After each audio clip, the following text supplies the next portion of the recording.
hindi ako nag-expect na makukuha yung bronze medal.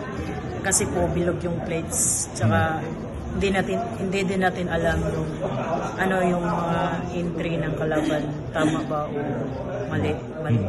Kasi makikita yan sa laro.